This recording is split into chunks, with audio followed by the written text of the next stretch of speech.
Pessoal, vamos iniciar agora o estudo do passo 9, o mistério de Belicena Vilca, 48º dia da carta de Belicena Vilca. Síntese geral da sabedoria hiperbórea. A pergunta que iniciou o precedente comentário esotérico dizia: o que foi do grau? Como resposta, se obteve que é errôneo indagar sobre o grau, já que este é virtualmente a origem, e jamais foi removido dali. Seu assento, em compensação, a vruna de orixálco, possui as dimensões de um objeto material, e é dado supor que, em grande medida, este se resulta afetado pelas leis físicas. Pode-se, então, reapresentar o problema. O que tem sido da vruna de orixálco? Continua ainda sustentando a gema de Christus Lúcifer? Neste último caso, a resposta é afirmativa. A vruna de orixálco tem sido, desde então, o assento do grau. Situação que não variou em absoluto nos tempos modernos. Quanto à primeira pergunta, deve-se compreender que seria uma tarefa impossível resumir aqui o itinerário completo seguido pela vruna de orixálco até nossos dias. Isso obrigaria a mencionar civilizações desaparecidas e muitas delas completamente desconhecidas para a cultura oficial. Remitirei então aos tempos históricos, começando por estabelecer algumas pautas que permitirão encarar o problema de maneira correta, evitando assim muitas superstições ou desinformações. Primeiro, a vruna de orixálco tem sido muitas vezes confundida com o grau. Em efeito, já demonstrado aqui que o grau não deve ser buscado. Porém, em algumas ocasiões realmente tenha sido transportado e se tem pensado com razão que se tratava do grau. Mas o grau não é um objeto do qual se possa apropriar-se, e menos ainda manipular ou transportar. Com toda a verossimilitude, o que tem sido transportado é a vruna de orixálco, no marco de uma estratégia racial. Nesse caso, não se pode atribuir a confusão unicamente à ação estratégica inimiga, porque, na degradação dos antigos mitos hiperbóreos, a maior responsabilidade recai sobre a impureza sanguínea dos homens. Segundo, a presença da vruna de orixálco entre os membros de uma comunidade de linhagem hiperbórea tem a virtude de favorecer a vinculação carismática e de legalizar a conduta de seus líderes.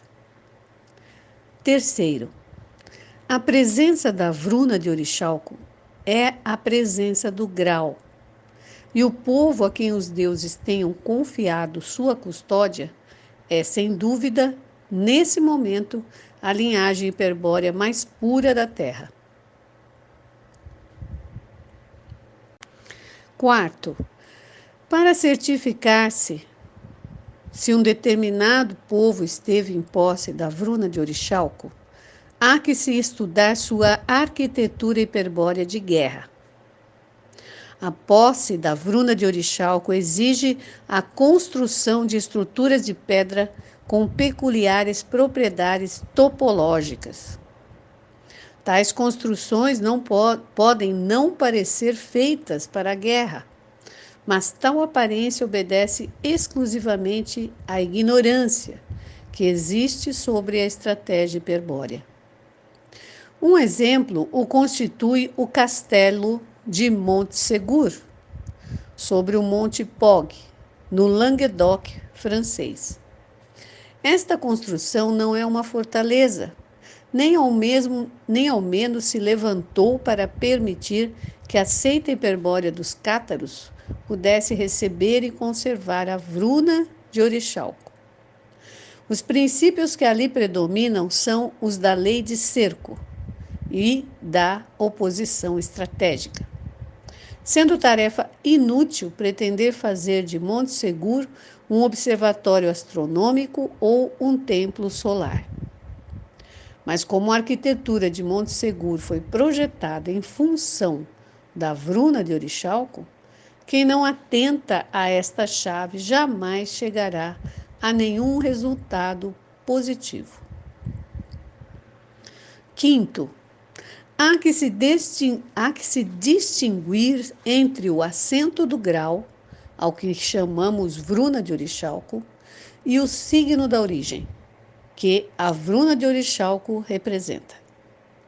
Disse que na pedra azul-violeta os deuses engastaram uma figura de Orixalco e denominamos ao conjunto pedra e figura Vruna de Orixalco. Mas o signo da origem, que foi cinzelado em Orixalco e engastado, possui por si mesmo o poder de apresentar afinidade com o grau.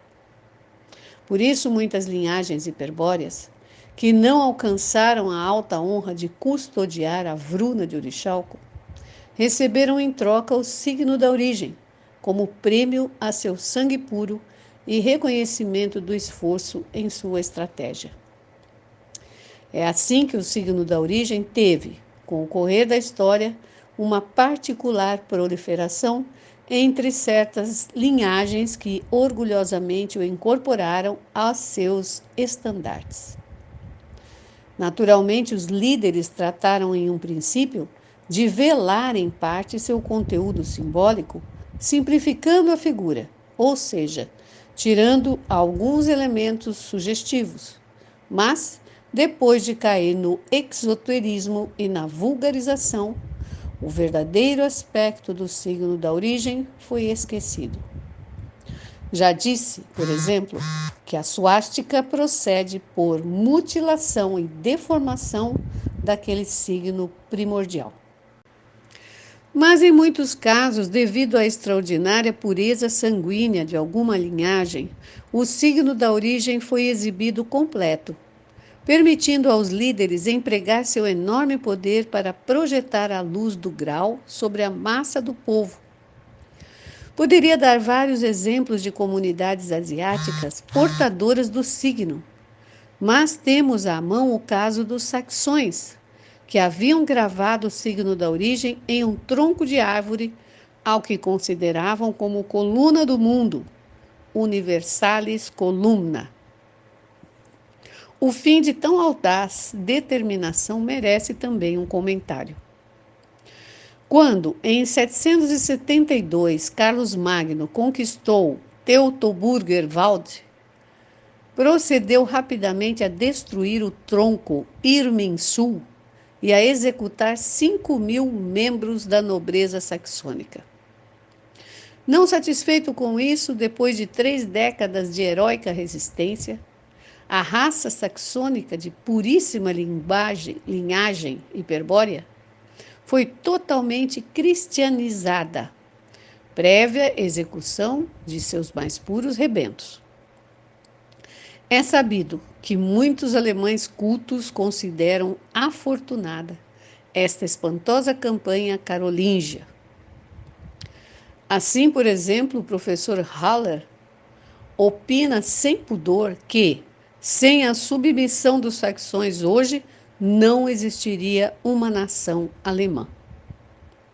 Pois, para o porvir histórico da nação alemã, tal qual hoje é, a incorporação dos saxões ao Império de Carlos Magno era uma condição prévia imprescindível.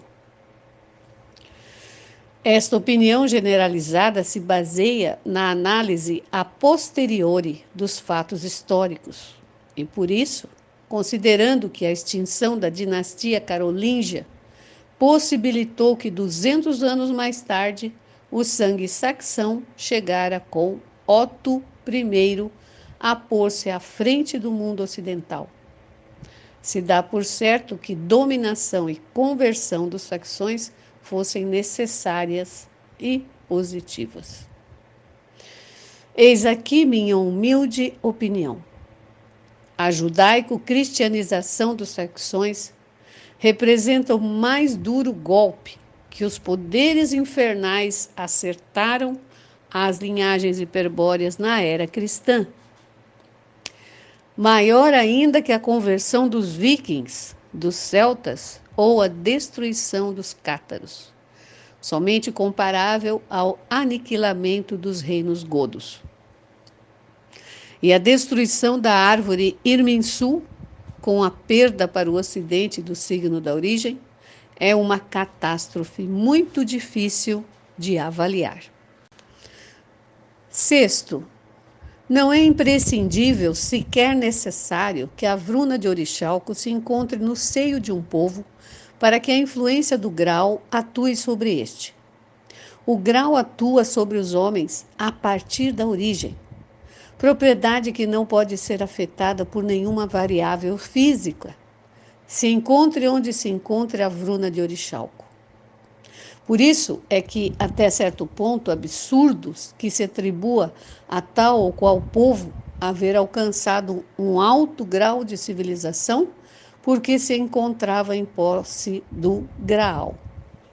Dado que o Graal não pode estar em posse de ninguém, pois é por disposição do gentil Senhor, prova da divindade de todos os espíritos cativos. O que um povo pode ter em custódia é a Vruna de Orixalco, mas somente como prêmio e reconhecimento a uma pureza racial obtida previamente. Ou seja, que o fato de ter em custódia a Vruna de Orixalco não é a causa da grandeza de um povo, mas que, inversamente, a pureza de sua linhagem o fez merecedor da alta honra de ser depositário do assento do Graal.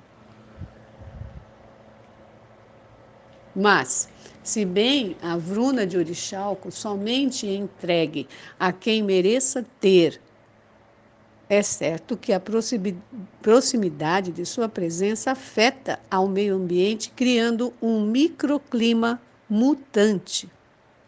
É por isso que os deuses somente depositam a Vruna de Orixalco durante as épocas obscuras, em lugares apropriados para influenciar as linhagens menos confusas.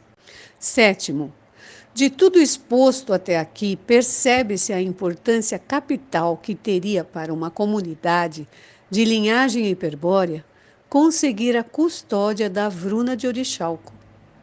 Impõe-se, pois, tratar com detrimento sobre esta possibilidade. O problema pode resumir-se na pergunta: para que necessita um rei, ou quem for que exerça a função régia, encontrar o grau, ou seja, a Vruna de Orixalco? Na continuação, Dr. Signagel, o convidarei a uma breve reflexão sobre a atitude que se deve adotar ao tomar conhecimento dos fatos protagonizados pelos deuses libertadores. E depois darei resposta ao problema aprofundando um pouco mais sobre a simbologia do grau. Requer-se uma profunda meditação nos símbolos que apresentei para captar seu significado último, o qual deve ser percebido sempre como dramático e trágico, pletórico de urgências espirituais.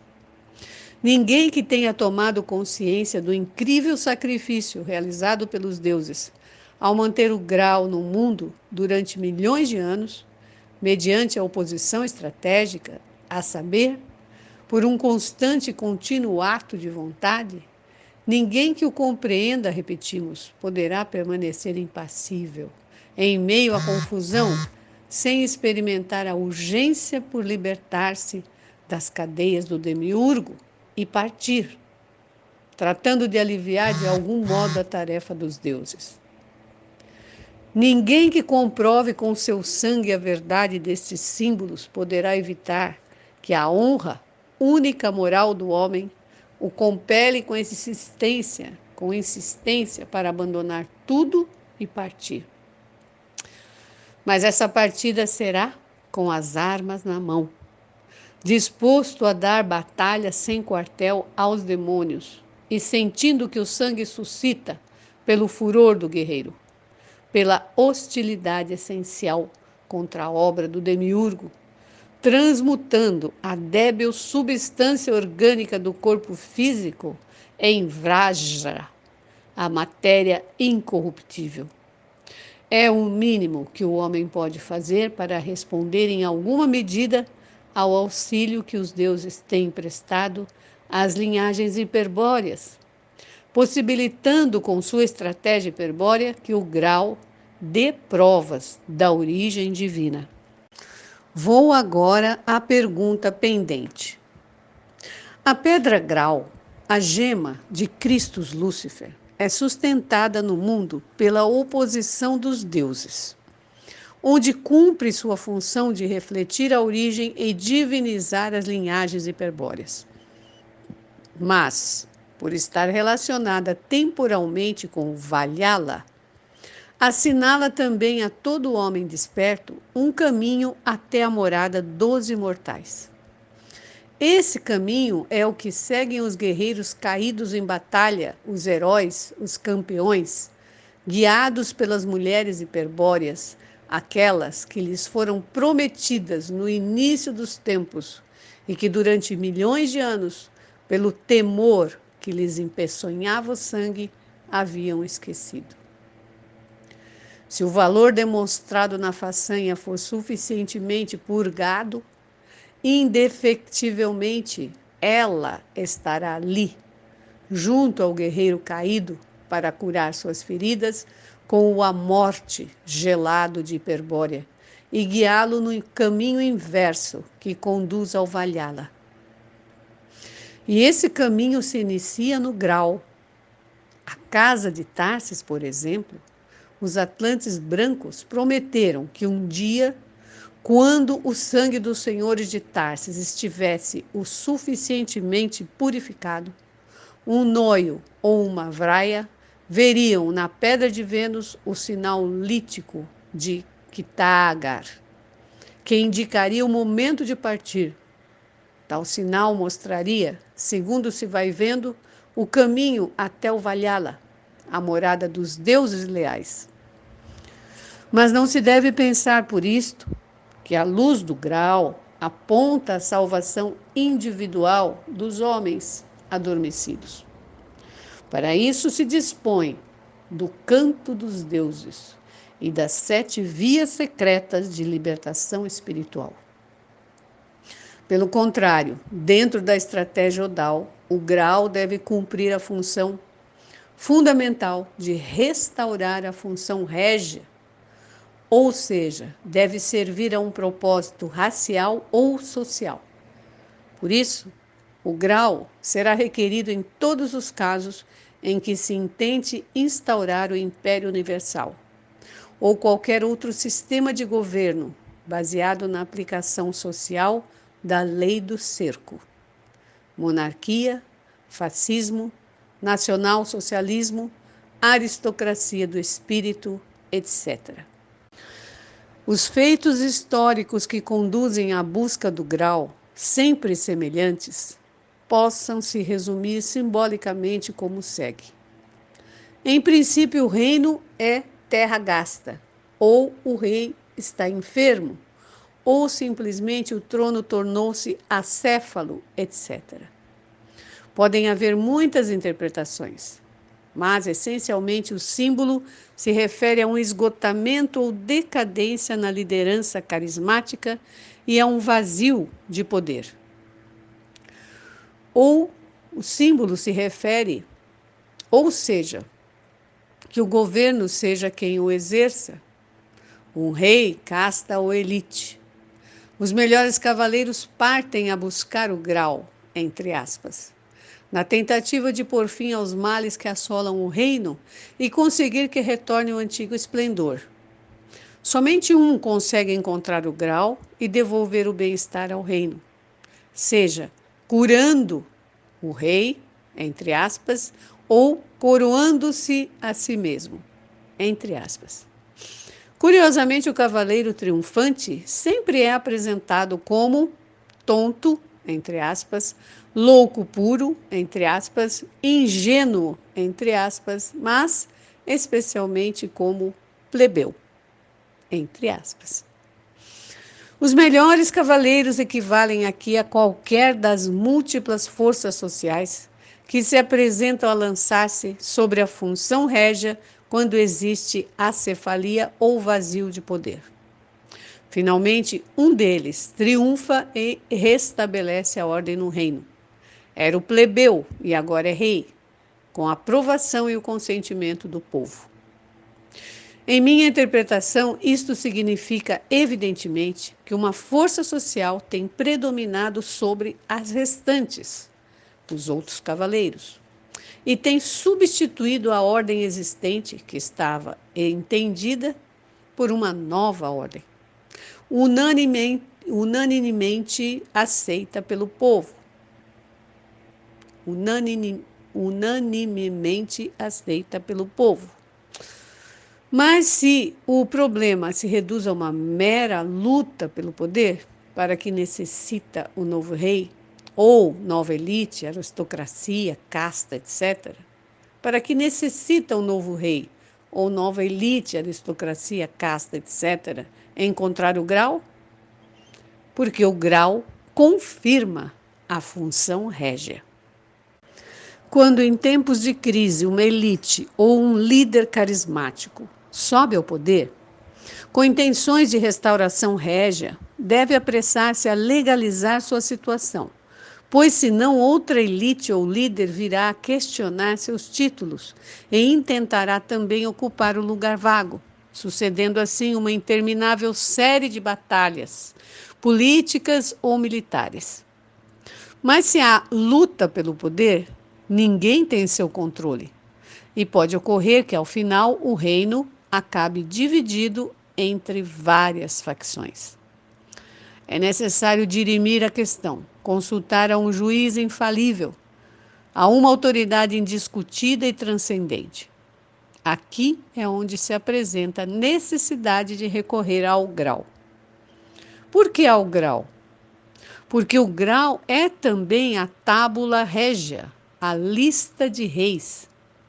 Ele diz quem deve governar, a quem lhe corresponde reger, porque ele revela quem tem o sangue mais puro. Mas esta revelação não é simplesmente oracular e arcana, senão que, por meio do grau, a pureza do líder, seu direito à condução, será conhecida por todos e reconhecida por todos, carismaticamente. Daí que o louco puro, de linhagem hiperbórea, mas de estirpe plebeia, depois de encontrar o grau, seja reconhecido pelo povo como rei indiscutível. Quando uma linhagem hiperbórea confia na luz do grau para a eleição de seus líderes, pode-se dizer, ou pode dizer-se com propriedade, que se sucederá uma dinastia de reis do grau. Durante o reinado de um destes, pode passar que a linhagem alcance um grau tão elevado de pureza que se faça digno de obter a custódia da Vruna de Orixalco. Foi o que ocorreu, por exemplo, no século XIII, no condado francês de Toulouse, quando a Vruna de Orixalco foi confiada aos perfeitos cátaros. Alegar-se-á contra esta afirmação que os cátaros eram maniqueus, ou seja, herdeiros de uma tradição gnóstica, e que esse é o motivo pelo qual foram aniquilados, existindo somente uma relação circunstancial entre eles, os condes de Toulouse e a população occitana. Tal argumento de origem golem moderno intenta desviar a atenção do fato mais importante da epopeia cátara, sua relação com o grau. O fato de que fossem gnósticos, coisa que ninguém discute, e de que escondiam uma das 7 vias secretas de libertação, baseada na canção de A Morte dos deuses leais, origem da cultura dos trovadores, coisa que poucos conhecem, não explica nada a sua relação com o grau. O grau, no marco da estratégia odal, tem um sentido puramente racial. Se a Vruna de Orixálco foi confiada aos cátaros, é porque estes participavam ativamente em técnicas de transmutação coletiva, as que não podem excluir a função régia, e não simplesmente porque eram de filiação gnóstica. Um tema conectado com a propriedade que possui o grau de ser tábula régia é o do Messias imperial e sua imitação, o Messias judeu. Em princípio, direi que se é rei do grau pela pureza de sangue, atributo absolutamente individual que não depende nem da raça e nem da estirpe, nem de nenhum outro patrimônio material. Um rei do grau exibe virtudes puramente pessoais, tais como valor, a intrepidez ou a honra, e jamais fundamenta seu prestígio nas posses materiais ou no valor do ouro. A autoridade de um rei do grau, por estas razões, provém exclusivamente de seu karma, provém exclusivamente de seu carisma pessoal, o que se estende ao resto do povo mediante a vinculação que se estabelece entre o rei e cada um deles em seu sangue, por meio do grau. Esse é o princípio da mística psicossocial. Por isso, um rei do grau, em sua comunidade, é reconhecido pelo povo. Naturalmente que todos os povos teriam seu rei do grau se a ação da sinarquia e da raça hebreia, com sua democracia, socialismo, comunismo, etc., não houvesse usurpado a função régia. De todo modo, cabe perguntar: haveria, a nível universal, para as linhagens hiperbóreas, a possibilidade de que um rei do grau fosse reconhecido por todos? Tratar-se-ia aqui de uma pessoa de inegável pureza, cuja majestade ficaria evidente para todas as linhagens da terra, os que poderiam aceitar ou não sua potestade, mas a quem não poderia negar o direito de reger.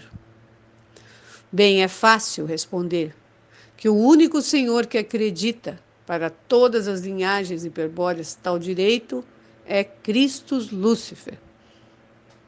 Se ele se apresentasse ante as linhagens hiperbóreas, seu direito a reger pelo sangue, baseado em sua inegável pureza, poderia ser aceito ou rechaçado, mas jamais desconhecido. Mas a ideia de um Messias imperial não prevê ou não provém de uma mera especulação. Foi nos dias negros da Atlântida, quando, em resposta ao clamor dos deuses, surgiu a possibilidade de que a presença de Cristo Lúcifer se manifestasse ante a vista dos homens. Nesses dias, a confusão dos espíritos cativos era tão completa que já ninguém respondia ao canto dos deuses, nem era capaz de perceber a lua do grau. Por isso, a luz do grau. Por isso anunciou-se durante séculos a vinda do Messias imperial, o rei dos reis do grau, que iria restaurar a função régia para restabelecer a aristocracia espiritual dos líderes hiperbóreos e destruir a hierarquia sinárquica que impunham os demônios. A profecia finalmente se cumpriu com a chegada de Lúcifer, o Christus da Atlântida. Mas sua divina presença foi covardemente resistida pelos demônios de Shang e Shambhala, que recorreram à magia negra e abriram uma brecha entre as regiões infernais do plano astral e o plano físico. A partir daí se gerou uma terrível contenda que somente concluiu quando o continente de Atlântida se afundou nas águas do oceano. Não vem ao caso relatar aqui fatos que hoje ninguém recorda e que talvez não convenha recordar. Somente acrescentarei que quando o demiurgo, segundo já expus antes, concebe a sinistra ideia de copiar a presença de Cristos Lúcifer da Atlântida, decide anunciar também a chegada de um Messias, imitando à sua maneira a figura do Messias imperial. Mas as diferenças são enormes. Eis aqui algumas. Primeiro, o Messias imperial vem restaurar a função régia. O Messias hebreu vem exercer a função sacerdotal. Segundo, o Messias imperial acredita seu direito pelo sangue. O Messias hebreu acredita seu direito pelo coração. Terceiro, e por isso o Messias imperial será reconhecido pelo povo pelo sangue, carismaticamente.